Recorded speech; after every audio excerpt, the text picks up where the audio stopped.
Officer Danny Pierce had been working the night shift in New Terra Colony for almost 3 years now, and he thought he had seen everything this place could throw at him. The colony was huge with over 2 million people living under the domes, and keeping peace here was never an easy job. Tonight started like any other night with Danny driving his patrol vehicle through the commercial district, checking on the shops and making sure everything was quiet. The streets were busy even at this late hour because the colony never really slept. People were always coming and going, buying supplies, meeting friends, doing business. Danny liked the night shift because it paid better, and he got to avoid most of the bureaucratic nonsense that came with day shifts. The call came through his radio at exactly 9:47 in the evening. There was a disturbance at the central marketplace, and Danny was the closest unit. He flipped on his lights and headed over, expecting to find the usual problem like drunk colonists or maybe someone trying to steal food. When he arrived at the marketplace, he saw a small crowd gathered around one of the food stalls. In the center of the crowd was a black woman wearing regular clothes, and she was arguing loudly with the merchant who owned the stall. The merchant was a heavyset man named Greg, who Danny knew from previous calls. Greg was pointing at the woman and yelling about how she was disrupting his business and scaring away customers. Danny got out of his vehicle and pushed through the crowd. He could see the woman was holding some kind of electronic device, and she was scanning boxes of food that were stacked behind the stall. She looked angry but also very focused on what she was doing. The merchant kept yelling at her to leave his property, and the woman kept ignoring him and continuing her scans. Danny felt his jaw tighten because he hated when people ignored reasonable requests from business owners. He had dealt with too many troublemakers who thought they could do whatever they wanted, just because they felt like it. He walked up to the woman and used his most authoritative voice to tell her she needed to calm down and step away from the stall. The woman looked at him, and Danny could see intelligence in her eyes but also frustration. She started to explain something about contaminated food supplies and how she had authorization to conduct inspections, but Danny was not really listening. He had heard every excuse in the book, and this one sounded like another conspiracy theorist causing problems. The merchant was a licensed vendor and had all his permits in order as far as Danny knew. This woman was just causing a scene. Danny told her again that he did not care about her authorization and that she was disturbing the peace and needed to come with him to sort this out at the station. The woman's face hardened, and she tried to reach into her jacket pocket. Danny's training kicked in immediately because reaching for something during a confrontation with police was exactly how situations turned deadly. He grabbed her arm hard to stop her from reaching for whatever weapon she might have. The woman pulled her arm back and told him firmly that she was trying to show him her credentials. Danny felt a surge of anger because she was resisting and making this harder than it needed to be. Without thinking too much about it, Danny made a decision that felt right in the moment. He struck the woman across the face with his open hand, not a closed fist but hard enough to stun her and show he was serious. The crowd gasped, and Danny heard several people starting to record on their devices. The woman's head snapped to the side from the impact, and when she looked back at him, her eyes were blazing with controlled fury. She did not fight back, though. Instead, she let Danny grab her and wrestle her down to the ground, where he put restraints on her wrists. His knee pressed into her back as he secured the cuffs and radioed for backup. The woman spoke quietly, her voice steady despite being face down on the pavement. She told Danny that he had no idea what he just did. Danny had heard that line probably 100 times before from people who got arrested. Everyone thought they were special or important, or that somehow the rules did not apply to them. He told her sarcastically that he had heard it all before and pulled her up to her feet. Her cheek was already starting to swell where he had hit her, but she walked with dignity to his patrol vehicle. The crowd was murmuring, and several people were still recording. Danny felt a moment of doubt but pushed it away. He had done his job. He had stopped the situation from escalating further. The merchant thanked him as Danny put the woman in the back of his vehicle. On the drive to the precinct, Danny looked in his rearview mirror a few times. The woman sat perfectly still, not struggling against the restraints, not crying or yelling like many arrestees did. She just stared straight ahead with an expression that Danny could not quite read. It was not fear, and it was not anger exactly. It was something else. Something that made the doubt in Danny's stomach grow a little bigger. He shook it off and focused on the road. He would process her at the station. She would probably get a fine or community service, and that would be the end of it. Just another night in New Terra Colony. Just another arrest. Nothing special. Nothing that would change his life forever. He had no way of knowing that in less than an hour, his entire world was about to come crashing down around him in ways he could never have imagined. Danny walked into the precinct feeling pretty confident about the arrest he had just made. He had handled a difficult situation and prevented it from getting worse. The woman was now sitting and processing, and Danny was filling out the paperwork at his desk. He wrote down the charges carefully because he wanted everything to be correct and by the book. Resisting an officer was the main charge, along with disturbing the peace and failure to comply with lawful orders. These were standard charges that Danny had filed many times before. He had been commended twice by his superiors for his quick responses to volatile situations, and he expected this would be noted as another example of good police work. The paperwork took about 45 minutes to complete, and Danny was just finishing up when he heard Captain Morris calling his name from across the room. Captain Morris was a veteran officer who had been running this precinct for almost 10 years. Danny respected him and had always gotten along well with him. But when Danny looked up and saw the captain's face, something felt very wrong. Morris looked pale and his hands were shaking slightly as he gestured for Danny to come to his office. Danny felt his stomach tighten, but he got up and followed the captain into the private office. Morris closed the door behind them and walked over to his desk where he poured himself a drink from a bottle he kept in the bottom drawer. Danny had never seen the captain drink during a shift before, and that made the bad feeling in his stomach even worse. Morris asked Danny if he had any idea who he just arrested, and Danny answered honestly that it was some woman who had been causing problems at the market. He asked why it mattered, and Morris just shook his head slowly. The captain turned his computer screen around so Danny could see it. On the screen was an official photograph from the Colonial Administration. It showed the woman Danny had arrested, but she was wearing a crisp military-style uniform with medals on her chest. The photograph was professional and formal. The caption underneath read, "Director Linda Hayes, Chief Administrator of New Terra Colony and Regional Commander of Human Colonial Forces." Danny felt like the floor had disappeared beneath his feet. He told the captain that it was not possible because the woman had not been in uniform and had not identified herself properly. Morris pulled up several video files on his computer and turned the screen again. Danny watched himself on the footage from multiple angles because apparently 30 different people had recorded the whole thing. He watched himself refuse to listen when the woman tried to show him something from her pocket. He watched himself strike her across the face. He watched himself force her to the ground and cuff her.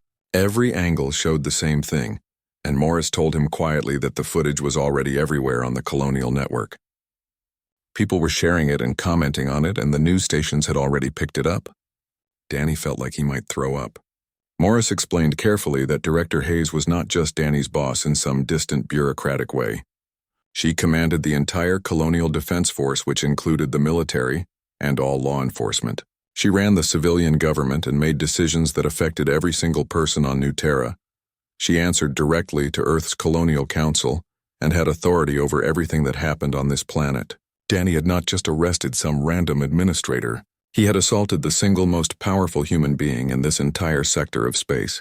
Morris looked like he wanted to be anywhere else but sitting in this office right now. Danny whispered that he did not know, and Morris replied that it was not going to matter. The woman, Director Hayes, had been released from holding as soon as they figured out who she was. That had taken less than 20 minutes because apparently someone in processing had recognized her, even without the uniform. She had left the building without filing formal charges yet, but that did not mean she would not file them later. Morris delivered the worst news last. Director Hayes wanted to see Danny tomorrow morning at 8 o'clock sharp. She wanted him to come to her office at Colonial Administration headquarters. Morris did not know what she planned to do, but he suggested Danny should probably start thinking about what he was going to say to her. After leaving the captain's office, Danny sat at his desk for a long time just staring at nothing. Other officers walked by and some of them gave him sympathetic looks while others seemed angry. Nobody really talked to him directly. Eventually, Danny went home, but he could not sleep at all. He spent the entire night reading everything he could find about Director Linda Hayes on the Colonial Network. What he learned made everything so much worse than he had imagined. Hayes had grown up in Detroit after the resource wars that had devastated Earth in the mid-21st century. She had joined the Colonial Marines when she was only 18 years old. She had fought in the Centauri Rebellion, where human colonies had tried to break away from Earth's control. She had earned 3 medals for valor in combat. She had worked her way up through the ranks purely on merit and skill. At 42 years old, Linda Hayes had become the youngest colonial director in human space. She was known throughout the colonies for two specific things. First, she had absolutely zero tolerance for corruption or abuse of power. Second, she was fiercely dedicated to protecting civilians and had built her entire career on that principle. Danny read about the contaminated food she had been investigating when he arrested her. The food shipment contained industrial chemicals that had leaked into grain supplies. If that grain had been distributed and sold, it would have poisoned thousands of people.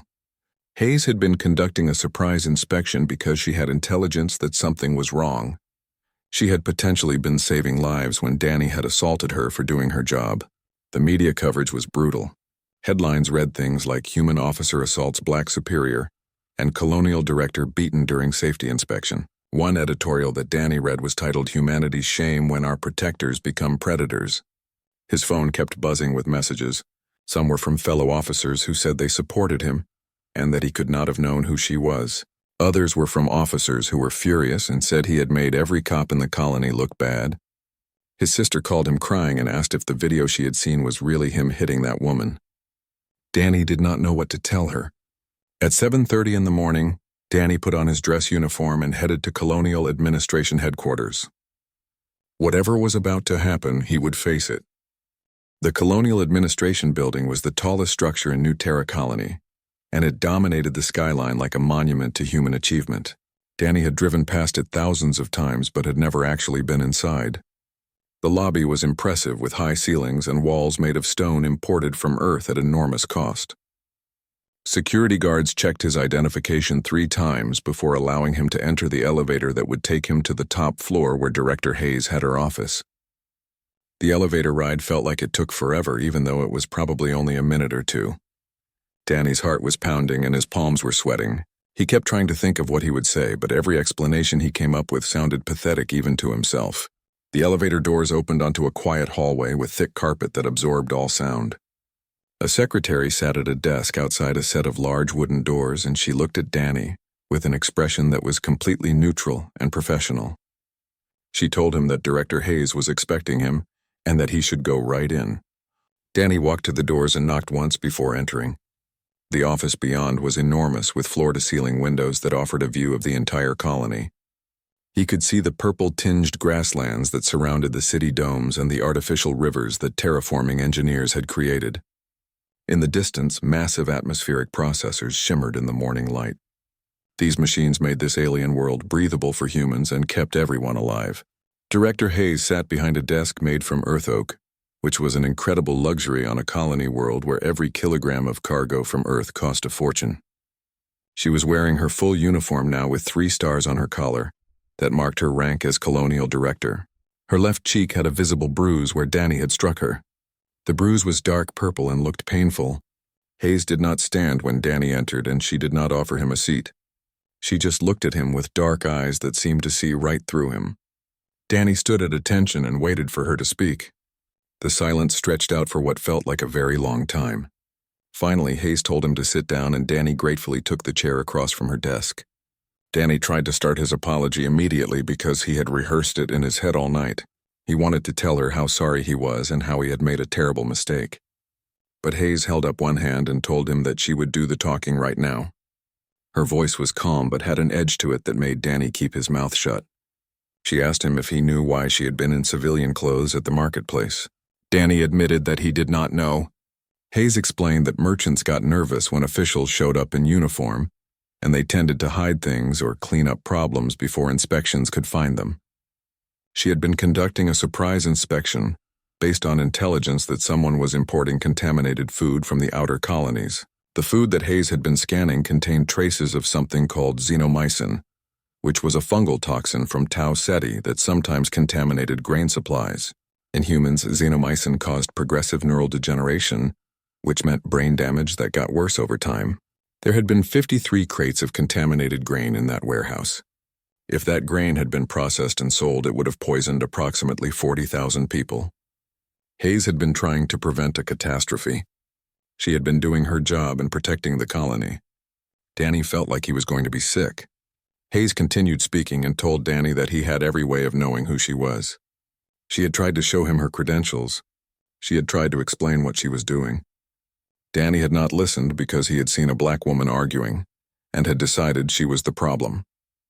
Hayes said that was called prejudice, and in her colony, prejudice had consequences. Danny whispered that he understood if she wanted to fire him. Hayes leaned back in her chair and studied him for a moment. Then she told him that she could do much more than just fire him. She could have him arrested for assaulting a colonial official, which carried a mandatory 5-year sentence in a penal colony. She could have his badge revoked permanently and ensure that he never worked in law enforcement anywhere in human space ever again. She could make an example of him that would echo through every police force in the colonies. She had the power to destroy his entire life. Danny felt smaller and smaller as she listed all the things she could do to him. He knew he deserved all of it. But then Hayes said something that Danny did not expect at all. She told him that she was not going to do any of those things. Danny looked up at her in confusion and asked why not.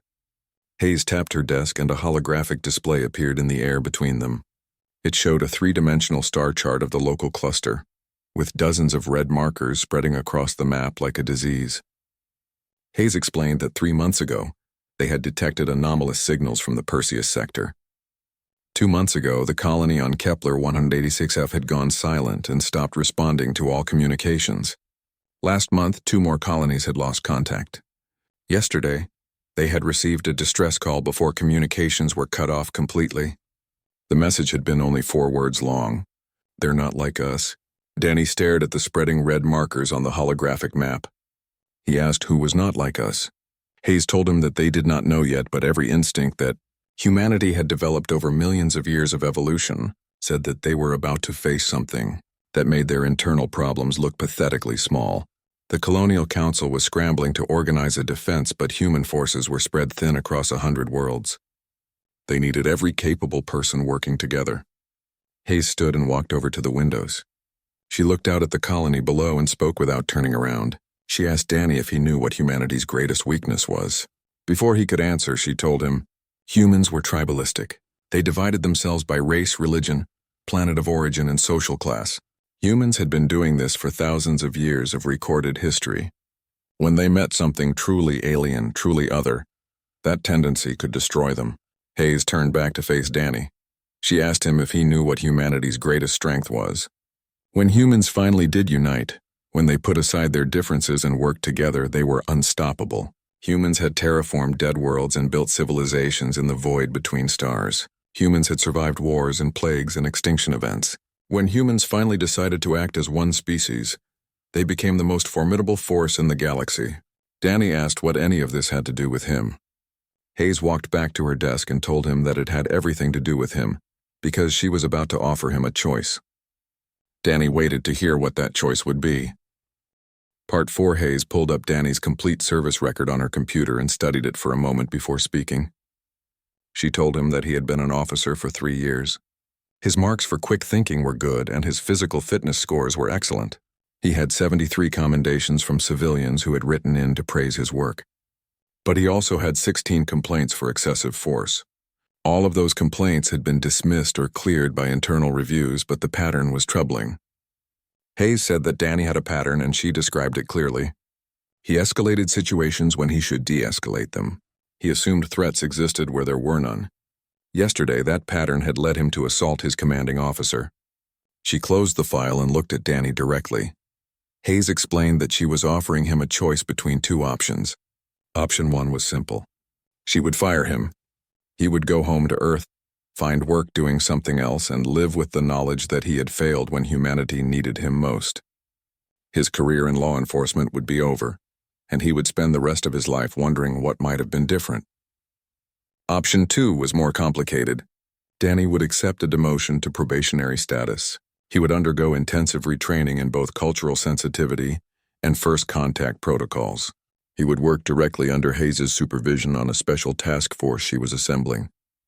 When whatever was coming finally reached their borders, he would be on the front lines helping protect not just this colony, but all of human civilization. Hayes waited for this information to sink in. Danny blinked in surprise and asked if Hayes actually wanted him on her team after what he had done to her. Hayes was blunt in her response. She told him that she did not want him, but she needed people who could act quickly in dangerous situations. Danny's instincts were not wrong. They were just misdirected. He had seen someone he thought was a threat, and he had neutralized that threat. That skill would be valuable when they faced an actual enemy. Hayes just needed to train him to correctly identify who the real enemy was. She leaned forward and spoke more seriously. She said she needed Danny to understand something crucial. Humanity survived when humans protected each other, all of them regardless of race or rank. The moment they started seeing other humans as the enemy, they had already lost the war before it even began. She asked if Danny understood that concept. Danny thought about the last 24 hours. He thought about the shame he had felt watching the videos of himself hitting Director Hayes. He thought about the fear he had experienced knowing he might lose everything. He thought about the realization of what he had done to someone who was trying to save lives. He told Hayes that he thought he was starting to understand. Hayes nodded and said that was good, because she was about to tell him something that was classified at the highest level of colonial security. The distress call they had received from the last colony had contained more than just those 4 words. Before the transmission had been cut off, there had been screams in the background. Human screams of terror and pain. Behind those screams, the analysts had detected something else. Laughter. Not human laughter. Something that found human terror amusing. Something that enjoyed what it was doing. Danny felt a chill run down his spine. Hayes continued speaking and told him that whatever was out there in the darkness between stars, it was coming toward them. It had destroyed or captured at least 5 human colonies already and showed no signs of stopping. When it arrived at New Terra, Hayes needed to know that every human in her command would have her back regardless of what she looked like or where she came from. She asked Danny if he could do that. Could he put aside his prejudices and assumptions and work together with people who did not look like him to defend humanity? Danny stood up from his chair and gave a formal salute. He told Hayes that yes, he could do that. He would do whatever it took to make up for what he had done and to help protect the colony. Hayes returned the salute and told Danny to report to Training Center 7 tomorrow morning at 6 o'clock. He was going to learn everything he should have learned before he ever put on a police badge. She dismissed him and Danny left her office feeling like his entire world had shifted. He had expected to be punished and destroyed. Instead, he had been given a chance at redemption. As he rode the elevator back down to the lobby, Danny made a promise to himself. He would not waste this opportunity. He would prove to Director Hayes that her faith in him was not misplaced. He would become the kind of officer who protected everyone, not just people who looked like him. He would be ready when the enemy came. The next 6 weeks became the hardest period of Danny's entire life. Training Center 7 was a facility on the edge of the colony that specialized in advanced law enforcement and military training. When Danny arrived on his first day, he met Commander Patricia Kim, who ran the retraining program. Kim was a former Marine who had served with Hayes during the Centauri Rebellion. She was tough and did not accept excuses from anyone. She told Danny on the first day that he was there because he had failed at the most basic part of being an officer, which was recognizing that his job was to protect people, not hurt them. She said the next 6 weeks would break him down and build him back up into something better. Danny believed her. The training was not just about learning new protocols and procedures. It was about unlearning assumptions that Danny did not even know he had. He spent hours every day in simulation rooms that used advanced holographic technology to create realistic scenarios. But these were not normal training scenarios. Danny experienced what it was like to be a black woman stopped by police for a broken taillight. He felt the fear and the uncertainty of not knowing if he would make it home alive. He experienced being a refugee arriving at a colony checkpoint and being treated like a criminal even though he had done nothing wrong. He felt the frustration of trying to show credentials to an officer who had already decided he was the problem. The simulations were intensely uncomfortable, and sometimes Danny had to stop and take a break because the emotions were too strong. Commander Kim was merciless in her teaching. During one session, she asked Danny if he thought he was not racist. Before he could answer, she told him that everyone was racist to some degree. Everyone had biases. Everyone made assumptions based on appearance and background. The question was not whether someone had biases. The question was whether they were brave enough to recognize those biases and change their behavior. She made Danny examine every assumption he had ever made about people who looked different from him. She made him confront uncomfortable truths about himself that he had spent years avoiding. It was painful but necessary work. Danny also trained in xenobiology. and learned about the few alien species that humanity had encountered so far, the peaceful crystalline silicates of Tau Ceti, who communicated through light patterns, the mysterious void whales that somehow swam through dark matter and occasionally appeared near human ships, the bacterial supercolonies that formed temporary group intelligence before dissolving back into individual organisms. None of these species had been hostile to humans, but the universe was vast beyond comprehension, and humans had explored less than 1% of the galaxy. There was no telling what else might be out there.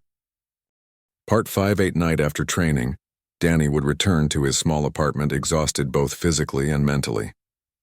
He would turn on the news and watch the reports about the spreading threat. The red markers on the star charts that news stations displayed kept growing and spreading like a cancer across human space. Another colony would go silent. Then another. The Colonial Council had declared a state of emergency, and naval vessels were being pulled back from exploration missions to defend the core worlds. Panic was beginning to spread through the colonies as people realized that something terrible was happening.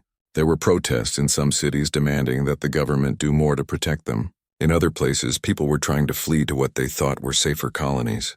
The whole human civilization seemed to be holding its breath and waiting for the other shoe to drop. Through all of this chaos, Director Hayes worked tirelessly. Danny would sometimes see her at the training center late at night when he was leaving, and she was just arriving to review defense plans.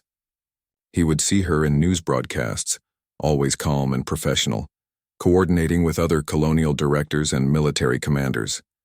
She was always 3 steps ahead of everyone else, anticipating problems before they happened and putting solutions in place. She never mentioned the incident between them again. It was like she had moved past it completely and was focused entirely on the bigger threat. But Danny felt the weight of her expectations every single day. She had given him a second chance, and he was determined not to let her down.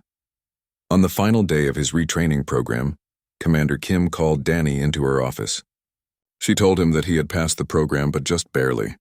He still had a long way to go in terms of personal growth and understanding, but he had made significant progress. She said that Director Hayes wanted to see him again. Danny walked back to the Colonial Administration building with a mixture of nervousness and pride. He had completed the training, and he felt like a different person than he had been 6 weeks ago. When he entered Hayes's office this time, he found her standing at the window looking out at the colony. The purple grasslands outside were darkening as night fell on New Terra. Hayes looked exhausted in a way that Danny had not seen before. There were dark circles under her eyes, and her uniform looked like she had been wearing it for days. Hayes spoke without turning around. She told Danny that they had identified the enemy. The things that had been taking their colonies now had a name. They called themselves the Hierarchy. They had sent humanity a message. Hayes played a recording for Danny, and the voice that came through was synthesized and translated from something utterly inhuman. The words were clear, though. The voice addressed humans directly. It told humanity that they were divided and weak. It said that humans built cities in the stars but could not build unity among themselves. The Hierarchy had been watching humans for a long time. They had studied human history and seen humans fight each other for resources, for land, for the color of their skin. When the Hierarchy came, humans would fall easily because they could not stand together. The recording ended and silence filled the office. Hayes turned to face Danny. She told him that the Hierarchy had been watching humanity and studying them. They knew humanity's greatest weakness. They thought humans would crumble from within before the Hierarchy even had to fire a shot. They expected humans to turn on each other when the pressure increased. They expected fear and division to do their work for them. Danny asked what they were going to do. Hayes walked back to her desk and looked at him with determination in her eyes. She told him that humanity was going to prove the Hierarchy wrong. Humans were going to show these aliens what they were truly capable of when they finally remembered that they were one species with one home and one destiny among the stars. 3 days later, the Hierarchy arrived at New Terra. Their ships appeared at the edge of the star system without any warning. The detection systems picked them up and alarms started blaring across the colony. Danny was at the police station when the alert came through, and he immediately reported to the emergency command center as he had been instructed. When he arrived, Director Hayes was already there coordinating the defense. The main view screen showed images of the Hierarchy ships, and Danny felt his breath catch in his throat. The ships were massive beyond anything humanity had ever built. They looked organic, like tumors or diseased tissue growing in the void of space. There were dozens of them, and they were all heading directly toward New Terra. Hayes assembled her command staff quickly and efficiently. Danny was there as part of the crisis response team. Around the table were officers and civilians from every background imaginable: former Earth military personnel, colonial settlers who had lived on New Terra for decades, engineers who kept the life support systems running, scientists who studied the alien ecosystem. They were black, white, Asian, Latino, indigenous. Their ancestors had fought bloody wars against each other throughout human history. Now they were united by a single purpose, which was survival. Hayes stood at the head of the table, and her voice rang out clear and strong. She told them that the hierarchy expected humanity to fall apart. The aliens thought humans would blame each other and turn on each other when the pressure hit. They had studied human history, and they thought they knew what humans would do.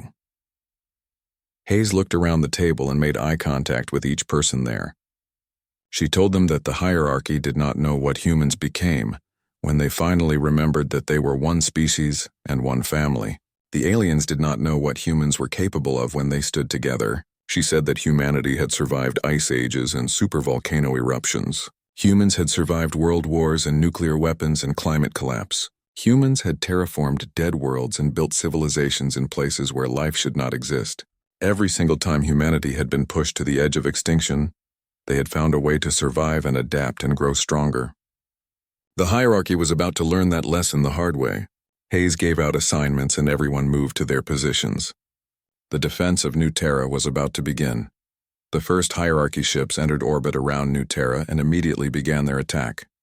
Their weapons were unlike anything humans had seen before. They fired beams of energy that tore through the colony's shields like paper. Explosions rocked the city as buildings collapsed and fires broke out across multiple districts. The colonial defense fleet launched to engage the enemy, but they were outnumbered and outgunned. Danny watched on screens as human ships fought bravely but were destroyed one by one. The situation looked hopeless. But then something happened that the hierarchy had not expected.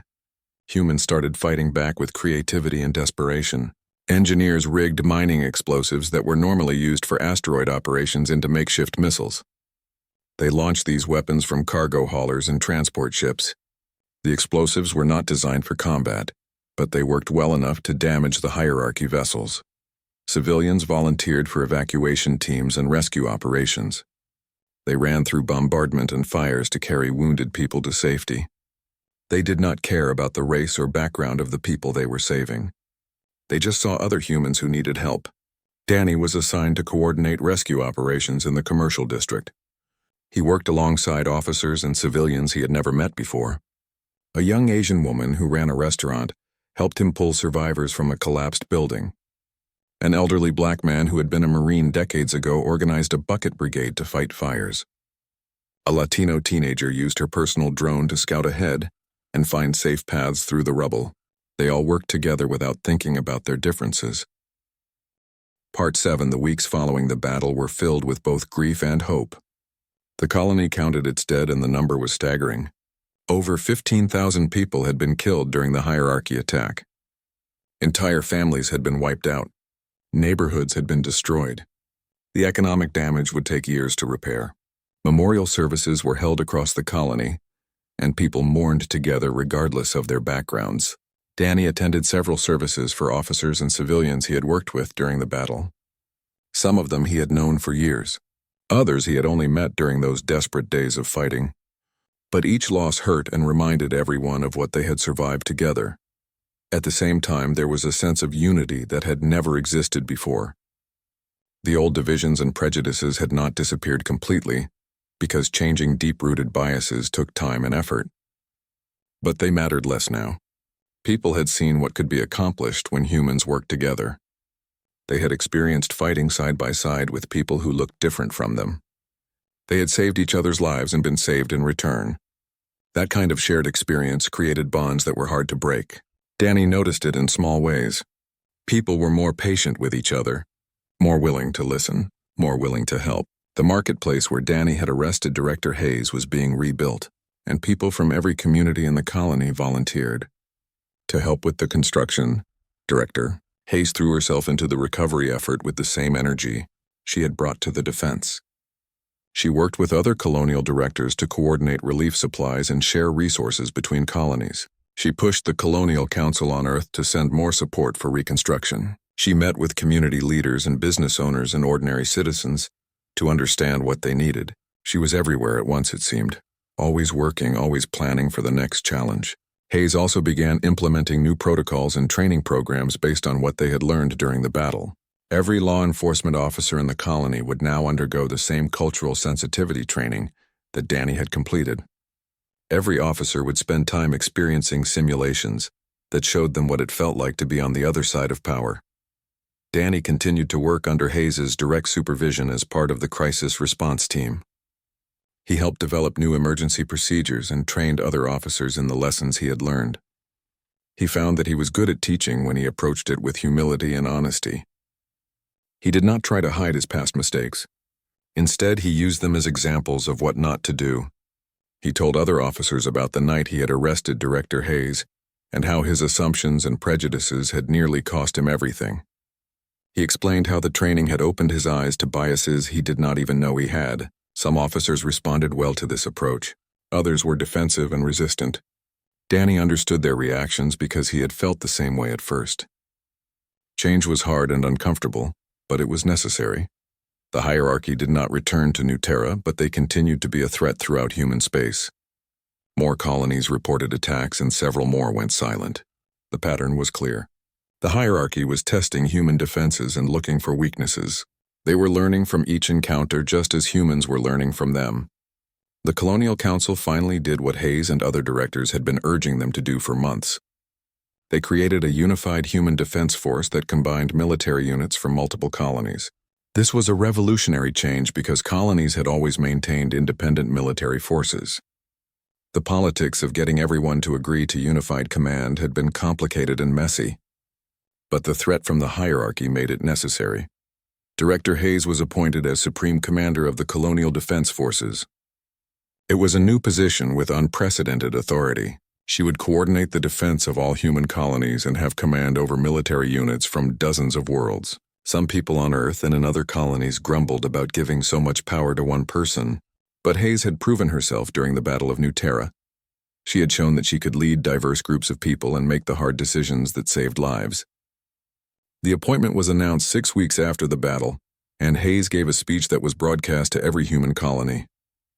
She stood in the rebuilt marketplace on New Terra wearing her uniform with 4 stars now, instead of 3. Hayes spoke directly to the camera and her words were measured and powerful. She said that humanity stood at a crossroads. They could continue to divide themselves by race and culture and politics. They could fight among themselves while an alien enemy picked them off one by one. Or they could choose to stand together as one species. She acknowledged that unity did not mean uniformity. Humans did not have to give up their cultural identities or traditions. They did not have to pretend that centuries of conflict and injustice had not happened. But they did have to recognize that they shared something more important than their differences. They were all human. They all came from the same small blue planet orbiting an unremarkable yellow star. When they looked out at the vast universe, they were all equally small and equally precious. Hayes said that the hierarchy had made a critical error in their calculations. They had assumed that human diversity was a weakness that could be exploited. They had thought that showing humans their own history of division would make them give up. But the opposite had happened. Humans had been reminded of what they could lose. They had been forced to confront their prejudices and ask themselves what really mattered. And they had chosen each other. Every human who fought during the Battle of New Terra had made that choice.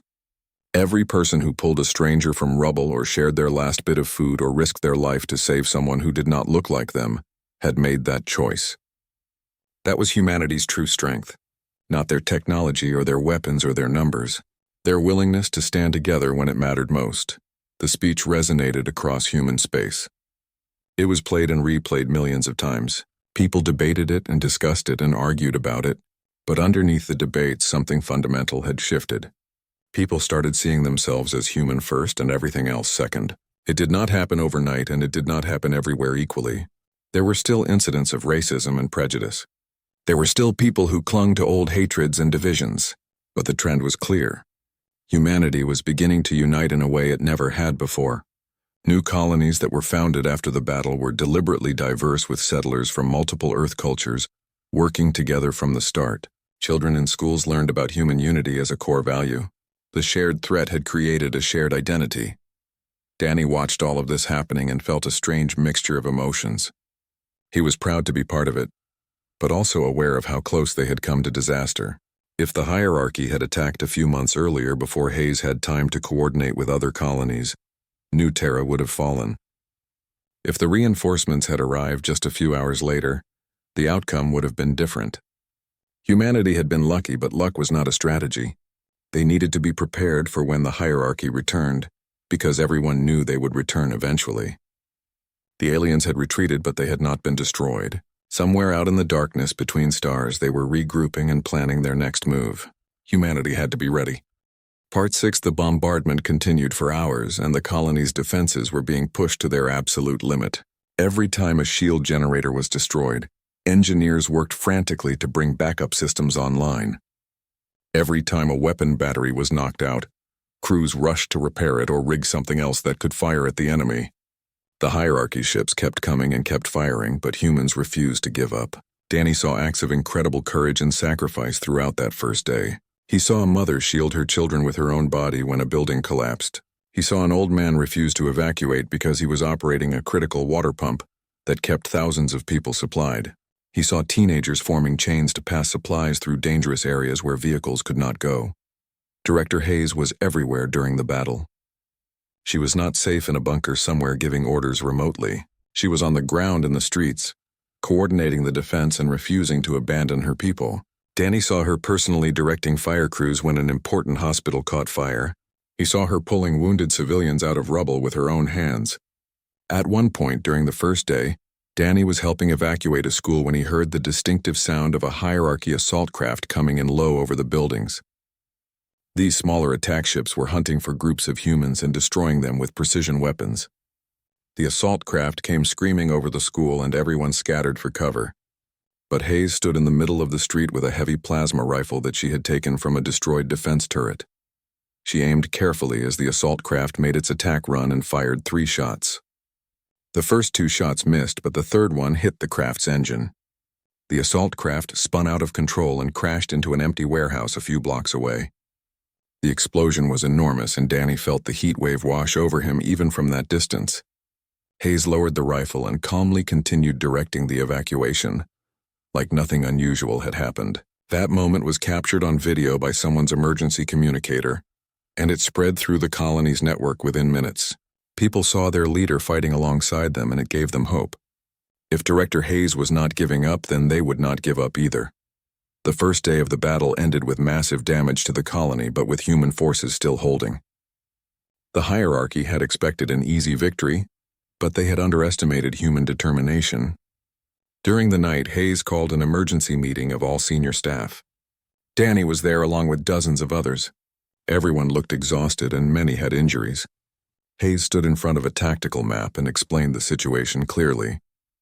The colony could not survive another day of sustained bombardment like they had just experienced. The shields were failing and ammunition was running low. The defense fleet had been reduced to less than a third of its original strength. If help did not arrive soon, New Terra would fall. But Hayes had a plan. She had been in communication with other colonies throughout the battle. She had sent out messages asking for help and explaining that if New Terra fell, the hierarchy would continue moving through human space, destroying colony after colony. She had argued that this was not just New Terra's fight. This was humanity's fight. Every human colony needed to see that an attack on one was an attack on all. Some colonial directors had agreed immediately and were sending what forces they could. Others had been hesitant because they wanted to protect their own colonies first. Hayes had spent hours convincing them that standing together was the only way any of them would survive. Now she was waiting to see if enough help would arrive in time. The second day of battle was even worse than the first. The hierarchy seemed to realize that humans were not going to surrender easily, so they intensified their attacks. More ships arrived from somewhere and began a systematic bombardment of the colony's infrastructure. They targeted power plants and water treatment facilities and food storage warehouses. They were trying to make the colony uninhabitable, even if they could not kill all the humans directly. Danny and his team worked frantically to keep essential services running. They rerouted power from damaged plants to critical systems. They organized supply chains to get food and water to people trapped in destroyed districts. They fought fires and rescued survivors and did everything they could to buy time. Hayes was in the command center when the long-range sensors detected something. More ships were approaching the system, but these were not hierarchy vessels. These were human ships. Colonial defense forces from other worlds were arriving to help. Hayes had succeeded in her desperate gamble. The first reinforcements to arrive were from New Shanghai Colony, which was 3 days away at maximum speed. Their commander, Admiral Chen, had ignored protests from his own government and brought his entire fleet to help. More ships kept arriving throughout the day. Vessels from Earth itself, ships from the Mars orbital shipyards, defense forces from a dozen different colonies. The crews on these ships represented every human culture and background. They had all come together for one reason. Danny watched the view screens as the human fleet engaged the hierarchy. The battle that followed was brutal and terrible. Ships on both sides were destroyed and thousands of people died in the void of space. But humans fought with desperate courage, and the hierarchy had not expected to face such unified resistance. The alien ships began to pull back. Their formation broke apart as they realized they could not achieve an easy victory. The human fleet pressed their advantage and drove the hierarchy back. More and more enemy ships were destroyed or disabled. After hours of intense combat, the remaining hierarchy vessels turned and fled back into deep space. They had been defeated. When the last enemy ship disappeared from the sensors, a cheer went up throughout the colony. People poured into the streets celebrating and crying and embracing each other. The threat was not over because the hierarchy was still out there somewhere, but New Terra had survived. Humans had stood together and won. Hayes stood in the ruined marketplace where Danny had arrested her all those weeks ago. The building was half destroyed and fires were still burning in some sections, but people were alive. Around her, humans of every description were celebrating. They were helping each other and sharing food and water and caring for the wounded, without any regard for race or background or social status. Hayes looked tired, but there was satisfaction in her eyes. Danny found her in the crowd. His uniform was torn and his face was covered in dust and ash. He had a bandage on his left arm where he had been hit by debris. But he was smiling despite the exhaustion. Hayes looked at him and nodded. She told him that he had done good work. Danny replied that they all had. Everyone had worked together. Hayes smiled slightly and looked out at the celebrating crowd. She said that the hierarchy had made a fundamental mistake. They had thought human diversity was a weakness. They had seen humans divided by race and culture and planet of origin, and they had assumed that division would make humans easy to conquer. But they had not understood that human diversity was actually humanity's greatest strength. All those different perspectives and experiences and ways of thinking made humans adaptable. It made humans creative. It allowed them to come up with solutions that a more homogeneous species would never think of. That was what made humanity special. That was what made humans human. Hayes turned back to Danny and asked if he understood that now. Danny nodded and said yes, he understood completely. The training and the battle had changed him in ways he was still processing, but he knew one thing for certain. He would never again see another human as his enemy based on something as meaningless as the color of their skin. Part 8. 2 years passed after the Battle of New Terra, and humanity used that time to prepare. The unified defense force that Hayes commanded grew larger and more sophisticated. New shipyards were built in orbit around major colonies. New weapon systems were developed based on what they had learned from fighting the hierarchy. Scientists studied the wreckage of destroyed hierarchy ships and slowly began to understand the alien technology. Engineers found ways to adapt some of that technology for human use. The shields protecting colonies were upgraded and made stronger. Early warning systems were deployed throughout human space to give colonies more time to prepare if the hierarchy attacked again. Every human colony drilled regularly for invasion scenarios. Citizens knew where to go and what to do if enemy ships appeared in orbit. Danny's role had evolved during those 2 years. He was no longer just a police officer, or even a crisis response team member. Hayes had promoted him to a position in colonial security, with a focus on community relations and cultural integration. His job was to help different communities within the colony work together and prepare for potential threats. He traveled to other colonies sometimes to share what New Terra had learned during the battle. He spoke at law enforcement conferences about unconscious bias and the importance of seeing all humans as equally worthy of protection. He was not a perfect person and he still made mistakes sometimes, but he was constantly working to be better. The incident with Director Hayes was not something he had forgotten or moved past completely. It was something he carried with him as a reminder of what could happen when prejudice and assumption overrode training and common sense. Hayes had become something of a legend throughout human space. People called her the savior of New Terra and the unifier of humanity. She was featured on news programs and documentaries. Children in schools studied her speeches and her tactical decisions during the battle, but Hayes herself seemed uncomfortable with the hero worship. Danny knew from working closely with her that she still thought about the 15,000 people who had died during the attack. She still wondered if there was something else she could have done to save more lives. She drove herself relentlessly to prepare humanity for the next encounter with the hierarchy. She slept only a few hours each night and worked constantly. Danny worried about her sometimes, but he also understood that sense of responsibility. When you had power over life and death decisions, you could never fully rest. The hierarchy finally returned in the 3rd year after the Battle of New Terra. This time they did not attack just one colony. They launched simultaneous attacks on 5 different worlds spread across human space. It was a coordinated assault designed to split human forces and prevent the kind of unified response that had defeated them before. But humanity had learned from the first battle.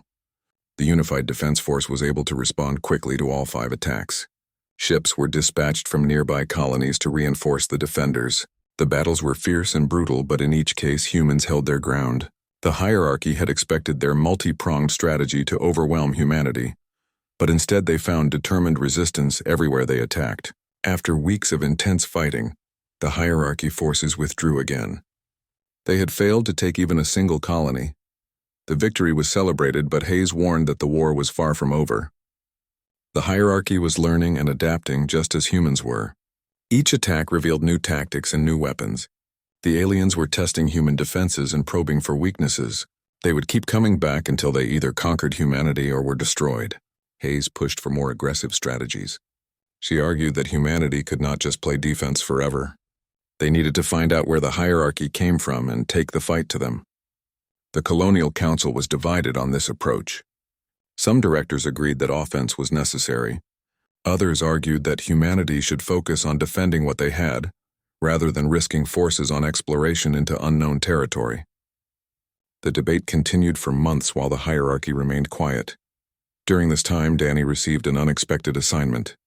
Director Hayes called him to her office one evening after most people had gone home. The office looked different than it had during their first meeting. There were now maps and charts covering the walls showing human colony locations and suspected hierarchy territories. Hayes looked tired as always, but there was something else in her expression. Pride maybe, or satisfaction. She told Danny that she had watched his progress over the past 3 years and was impressed with how much he had grown. He had taken his second chance and made something meaningful from it. He had helped other officers change their attitudes and approaches.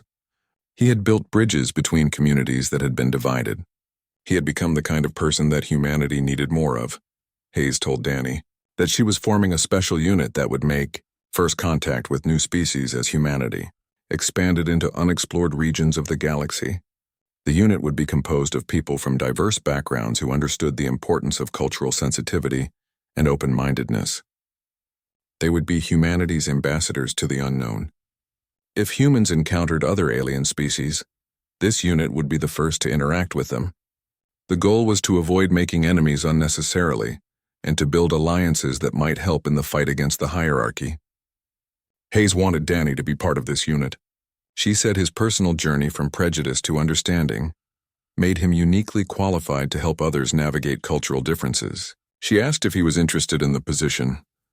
Danny felt overwhelmed by the offer.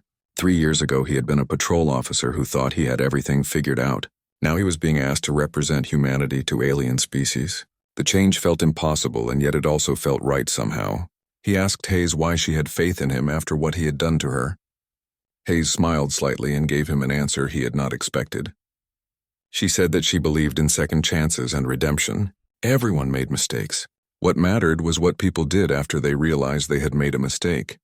Did they make excuses and blame others, or did they take responsibility and work to change? Danny had chosen to change. He had done the hard work of examining his own biases and assumptions. He had been humble enough to learn and brave enough to apply those lessons. That was exactly the kind of person she needed for first contact situations where misunderstandings could lead to war. Danny accepted the assignment and began training for his new role. He studied linguistics and anthropology and xenopsychology. He learned about communication styles and cultural norms from human societies throughout history. He practiced negotiation and conflict resolution. He worked with aliens from the few species humanity had already met to understand non-human perspectives. The training was intense, but Danny found it fascinating. He was preparing to represent humanity at its best. That responsibility was heavy, but he was ready to carry it. The incident that had started everything, the night he arrested Director Hayes in the marketplace, had become the catalyst for the most important work of his life. He would spend the rest of his career trying to prevent the kind of misunderstandings and assumptions that had led to that terrible mistake. The hierarchy attacked again 4 years after the first battle. This time the assault was even larger than before, with hundreds of ships appearing at colony after colony. But humanity was ready. The Unified Defense Force had grown into a formidable military power. Colonies had strong shields and weapons and early warning systems. Most importantly, humans stood together. When the hierarchy attacked one colony, ships from 20 others responded. When civilians needed evacuation, volunteers from across human space offered shelter. The diversity that the hierarchy had thought was a weakness had become an unbreakable strength. Humans of every race and culture and background fought side by side. They protected each other and died for each other and refused to be conquered. The battle lasted 3 months and spread across dozens of star systems. In the end, humanity drove the hierarchy back once again. After this victory, something changed. The hierarchy sent a message to the Colonial Council requesting negotiations. For the first time since contact, they wanted to talk instead of fight. Director Hayes was cautious but agreed to meet with hierarchy representatives on a neutral station between human and hierarchy territory. She brought Danny along as part of the negotiation team because of his training and first contact protocols. The meeting was tense and difficult. The hierarchy were truly alien, with motivations and thinking patterns that were hard for humans to understand. But slowly, through patient communication, both sides began to understand each other better. The hierarchy had attacked humanity because they saw division and assumed weakness. They came from a hive mind species where unity was automatic and enforced. The concept of individuals with different beliefs choosing to cooperate was foreign to them. When the hierarchy finally understood that human diversity made them stronger rather than weaker, their entire perspective changed. The negotiations continued for months, but eventually a treaty was signed. The hierarchy agreed to stop their attacks and respect human territory. In exchange, humanity agreed to share some of their technology and cultural knowledge.